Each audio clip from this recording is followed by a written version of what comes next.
I wonder which window we'll be going through today.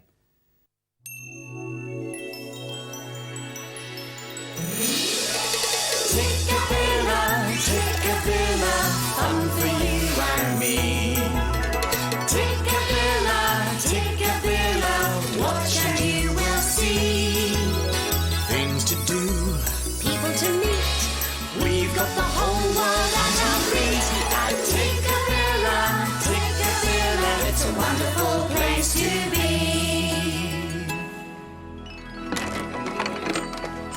Hello.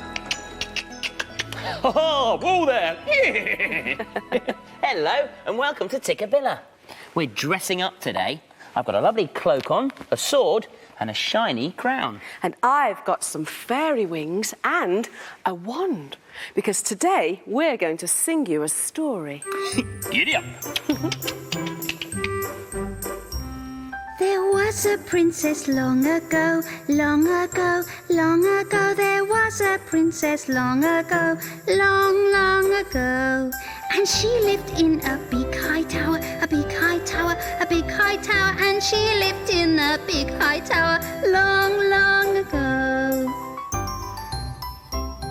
The naughty fairy waved her wand, waved her wand, waved her wand. The naughty fairy waved her wand long, long ago. The princess slept for 100 years, 100 years, 100 years. The princess slept for 100 years, long, long ago.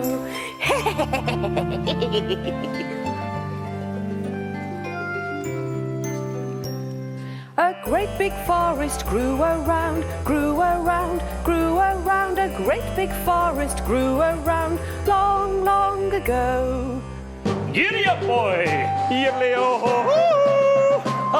A handsome prince came riding by, riding by, riding by. A handsome prince came riding by, long, long ago.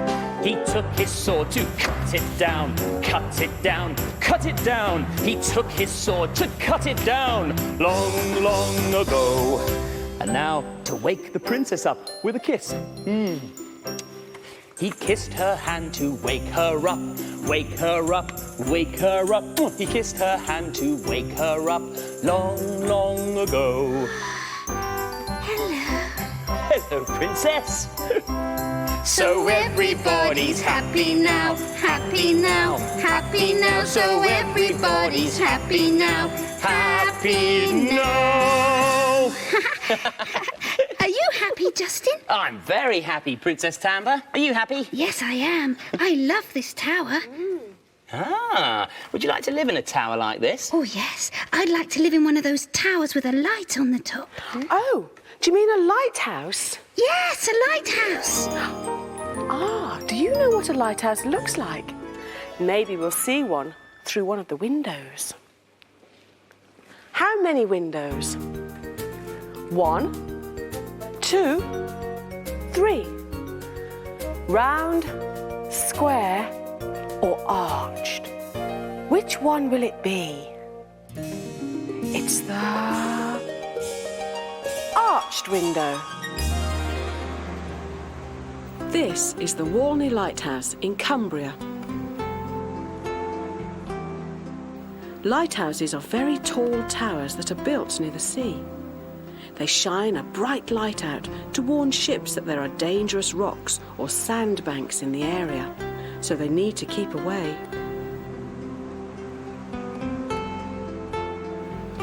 This is Ian. He's the lighthouse keeper. He lives in a cottage next to the lighthouse. He doesn't have to go far to go to work in the mornings.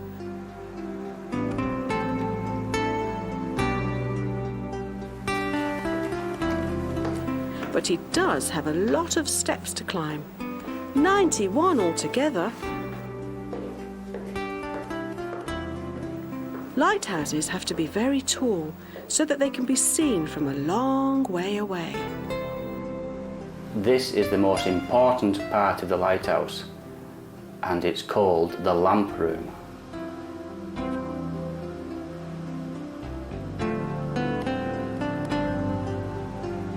At night, we use these 4 large reflectors to shine out a bright light for the ships to see.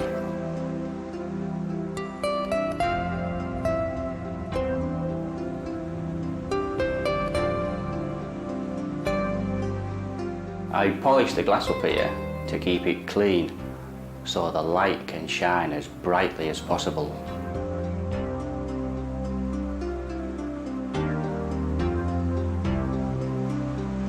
During the day, the lighthouse can be seen for miles because it's painted bright white. The light is very powerful and slightly bigger than the bulbs you have at home. I'll just put one there to show you. The reason the little bulb can be seen for miles at sea is because this large reflector bounces all the light back out to sea.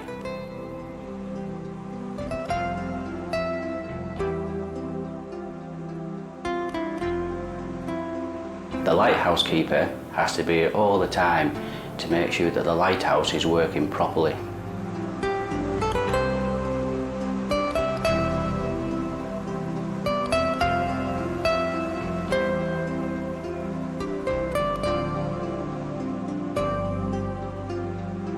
There are lots of lighthouses and each one flashes differently to show the sailors which lighthouse they are passing.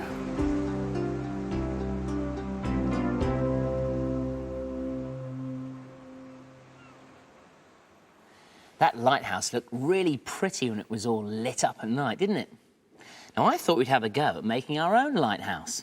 Now, I've got one made here, and as you can see, we've made it out of a tube, or an old crisp tube, a couple of fruit cartons, an egg box, and some tissue paper. So let's get going, shall we? Right, let's start with the tissue paper. Now, I've used a blue colour for the sea, and then get one of your fruit cartons and cover it in glue in the inside, like that. Then get some more tissue paper. Now this has got to look like the rock, so I've used some grey tissue paper, and then pop that inside, wrap it around the inside of the fruit carton. That's it. Turn it over. And there we have your large rock for the lighthouse to sit on. Right, what's next? Should we do the rocks next? So, put an old egg box here. I'm using some of the egg trays for the rocks, as you can see. You might need to get some help cutting those out. So, let's have 3, shall we? Let's pop them a bit further back. A couple there, and then another rock there. So, just stick those down. Like that.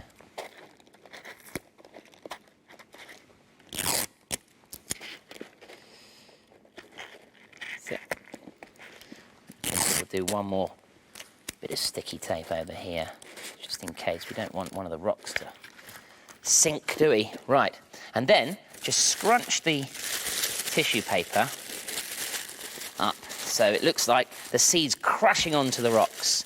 Now what you'll have to do is glue the tissue paper onto the rocks so it sticks like that. And then a bit more on this side, and scrunch that up all around the lighthouse base. Right, there we go. Right, now we're ready to make the lighthouse. So push that to one side for a minute. Now I've got an old crisp tube here, but you could use a cardboard tube if you wanted. And then if you get a sheet of paper, I'm going to use a red piece for the outside of my lighthouse. Roll it around the tube, and then stick that down with some more sticky tape.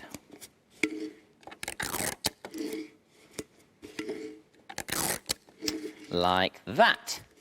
Now, to get that stripy effect on the house here, I've used strips of yellow card. So, again, roll those around like that, and then stick them down. One, do a couple more.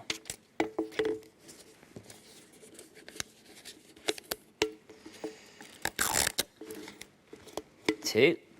Last one, at the top of the house.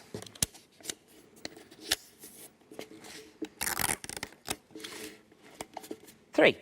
There we go. Well, it's taking shape, isn't it? Now, as you can see, at the bottom of this lighthouse, we've got the lighthouse keeper's doorway. And we've got some windows here. And to do that, you just simply get a black pen and then draw in your doorway, like that. Colour it in.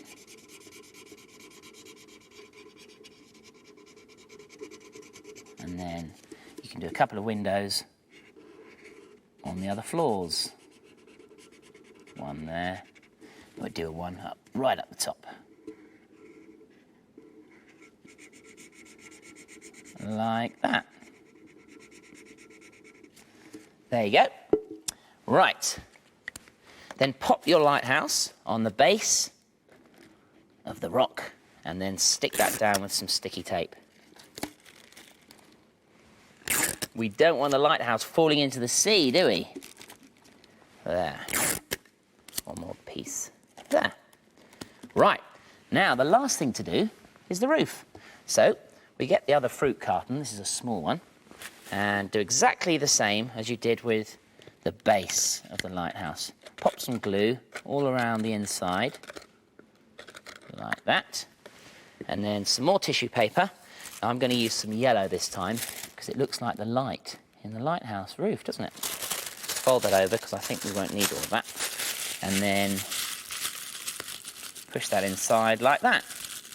Now, before we put that on top, there's another little thing you can do here. If you've got a torch, you can switch the torch on and then pop that inside the lighthouse. You may need to get a grown-up to help you with this bit.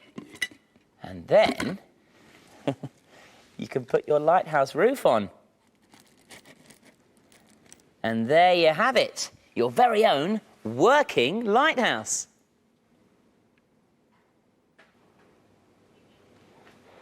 Oh, Justin, that is fantastic. Oh, thanks. Isn't it wonderful? I wonder what the time is. Tikkabilla, Tockabilla, Tikkabilla, Tock. What's the time on the Tikkabilla clock?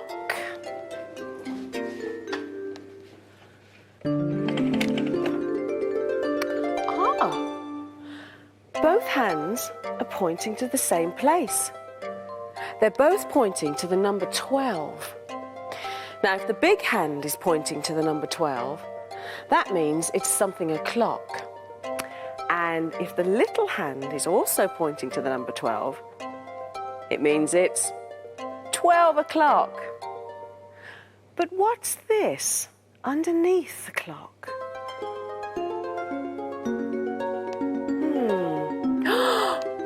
It's a dinosaur!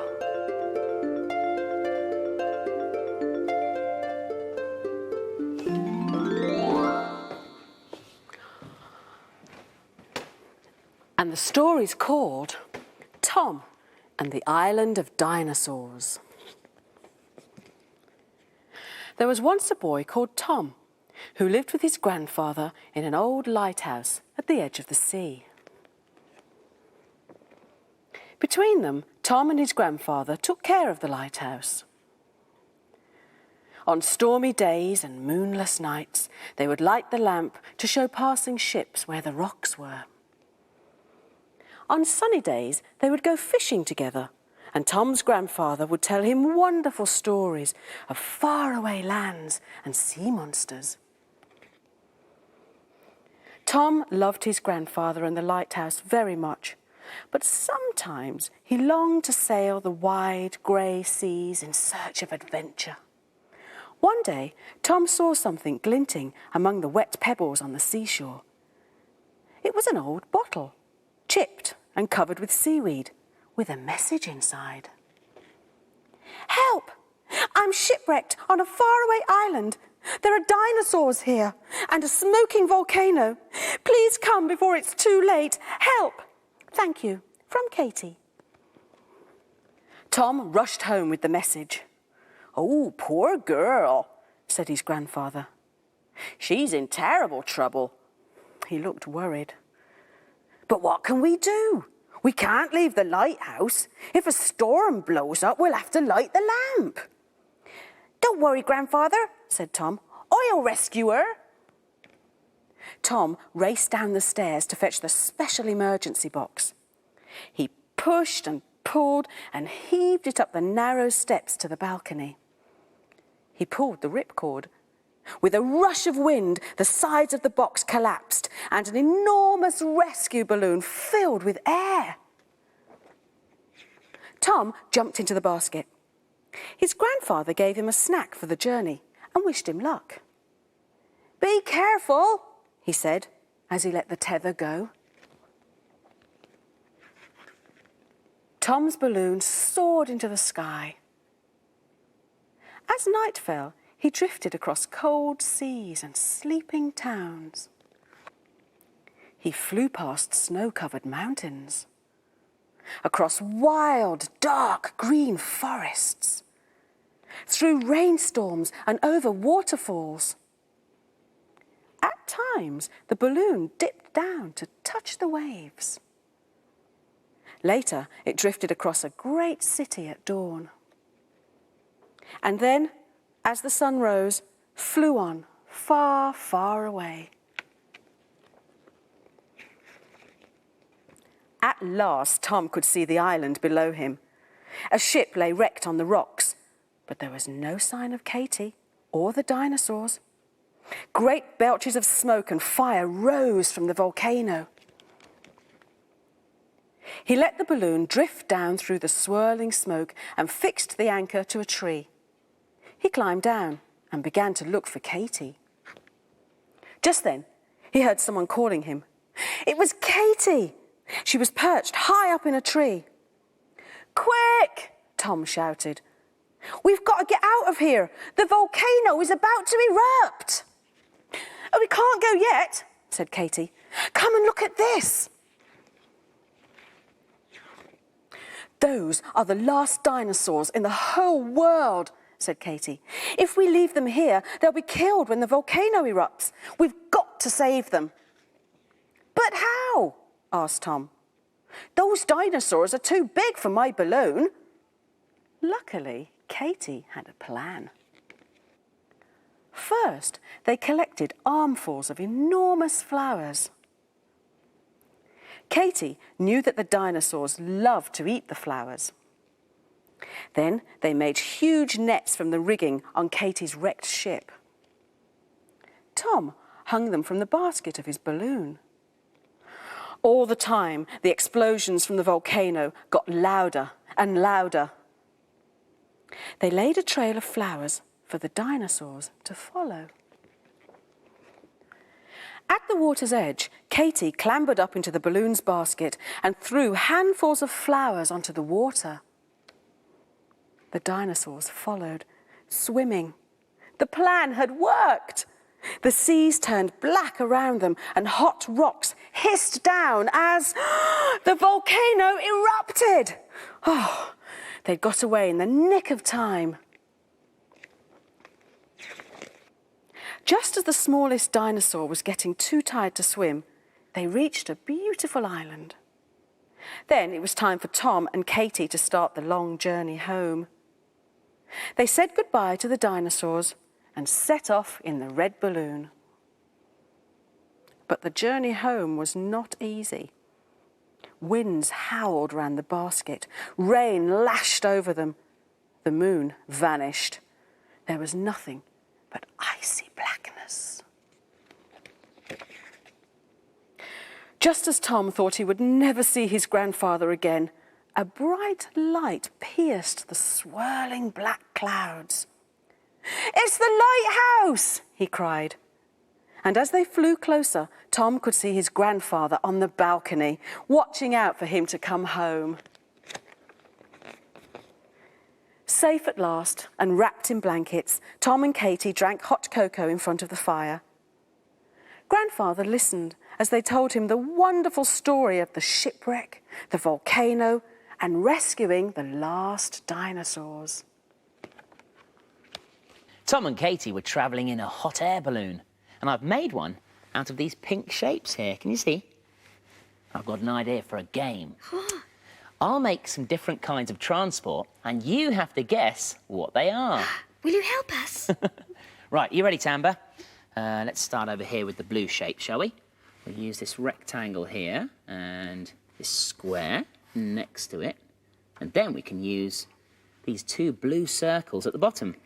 They look like wheels. That's right, Tamba. Do you know what it is? It looks like a truck, doesn't it? That's right, it's a truck or a lorry. Did you get it? Right, let's do another one. Using these orange shapes this time. Square there, and then a rectangle next to it. And then we can use this smaller square at the front. And then the two orange circles at the bottom. What do you think? Something else with wheels. You're right, Tamba. That looks like an engine from a train. That's right, it is. It's an engine. Right, let's do one more with the yellow shapes. That can stay there. And then, I bet you get this one.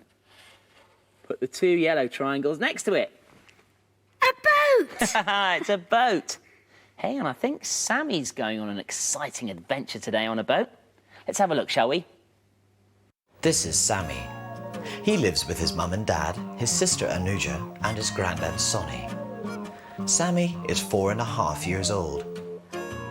And Sammy loves to daydream. It was Saturday and it was raining. Sammy was in his room drawing. He was drawing a picture of a boat that was being tossed about on a stormy sea. The waves were high and crashed down over the deck, and the skies were wild and dark. Sammy imagined his boat reeling back and forth in the wind, and he began to feel quite sick, as he felt that he was moving too. He got up from his table and staggered across the room, but it was swaying from side to side, which made it difficult to walk. When he opened the door, he was instantly soaked as a wave crashed over him, and he found that he was standing on the deck of a boat. "Hold on tight!" shouted a sailor as he ran past to the lookout post, and another wave broke over them. "Get below decks!" shouted someone else, who was busy fastening down one of the sails. Sammy was beginning to feel very seasick indeed now, and desperately wanted the boat to stop moving up and down. There must be something I can do, he thought to himself. This is my picture after all. And then he had an idea.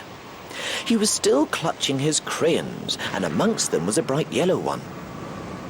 Holding onto the rails as tightly as he could, Sammy battled his way to the front of the boat. A rope ladder hung from the top of the mast, and as carefully as he could, he began to climb it.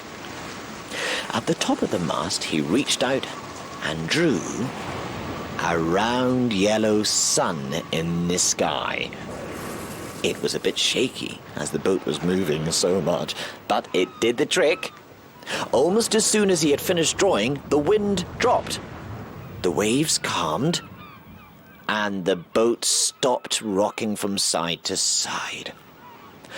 "Phew," said Sammy, and drew a flag with a rainbow on it to fly from the top of the mast, then climbed back down to the deck where the crew were waiting for him. "3 cheers for Sammy," called the captain, and the sailors shouted, "Hip, hip, hooray!" as he clambered down to meet them. "Thank you very much," said the captain.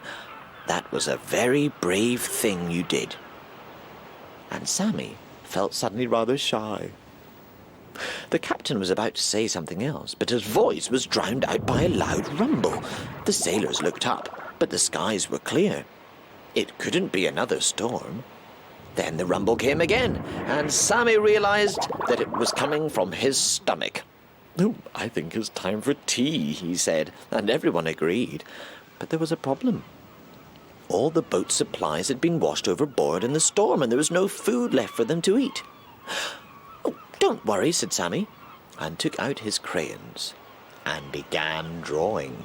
First, he drew some sandwiches, then cakes, and biscuits, and ice creams, and last of all, some glasses of lemonade. They all tucked in and ate as much as they could until Sammy said it was time for him to go. He said goodbye to the sailors and opened the door back to his bedroom. The floor was quite still now, and he looked at his picture on the table, where the boat was sailing peacefully under a clear blue sky.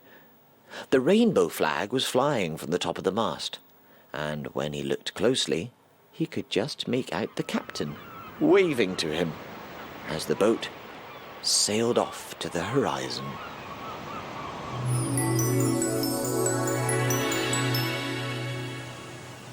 Sea.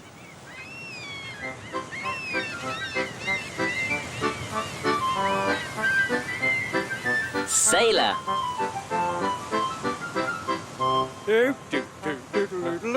Singing sailor.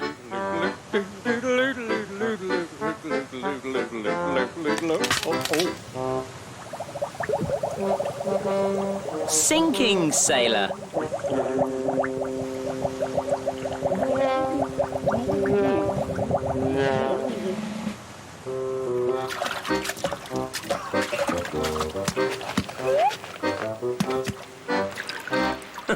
Soggy sailor.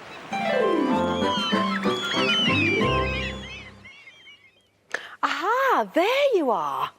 Come aboard the good ship Tikkabilla with Captain Beverley. Ahoy there, shipmates! Ahoy there, Captain Beverley! Ha-ha! Shipmates Tamber and shipmates Justin reporting for duty, ready to set sail. The big ship sails on the alley-alley-o, the alley-alley-o. The alley-alley-o, the big ship sails on the alley-alley-o on the last day of September. Alley-alley-o, alley-alley-o on the last day of September. We've scrubbed the decks, Captain Beverley. What do you think? The captain said this will never, never do. Go! Never, never do. Go! Never, never do. The captain said this will never, never do. Go! On the last day of September. Alley-alley-o, alley-alley-o on the last day of September. Get ready to dip your heads in the deep blue sea. We all dip our heads in the deep blue sea, the deep blue sea, the deep blue sea. Oh, we all dip our heads in the deep blue sea on the last day of September. Alley-alley-o, alley-alley-o on the last day of September. Get ready to sail past the castle by the sea. Oi, oi! The big ship sails past the castle by the sea, the castle by the sea, the castle by the sea. The big ship sailed past the castle by the sea on the last day of September. Alley-alley-o, alley-alley-o on the last day of September. Shall I weigh up the anchor, Captain Beverley? Good idea, shipmate. Come on, shipmate Tamber. Up it goes, and get ready to set sail again. Here we go! Whoa! The big ship sails on the alley-alley-o, the alley-alley-o, the alley-alley-o. The big ship sails on the alley-alley-o on the last day of September. Alley-alley-o, alley-alley-o on the last day of September. The last day of September. Where have you gone? Yeah. Oh, there you are. It's time for us to set sail now, but we'll see you again very soon. Bye-bye, shipmates. Tikkabilla, Tikkabilla, fun for you and me. Tikkabilla, Tikkabilla, watch and you will see. Tikkabilla, Tikkabilla, it's a wonderful place to be. All together now! This Christmas, find all of your favourite stars online You're here. on CBeebies iPlayer. What did she say? CBeebies iPlayer. It has all our best Christmassy bits, It's genius. so you can catch up on the fun. I'll do it. And I can't wait to see you, Mr. Tumble. Can't wait, I can't wait! So ho ho go online and click on CBeebies iPlayer for a very Merry Christmas.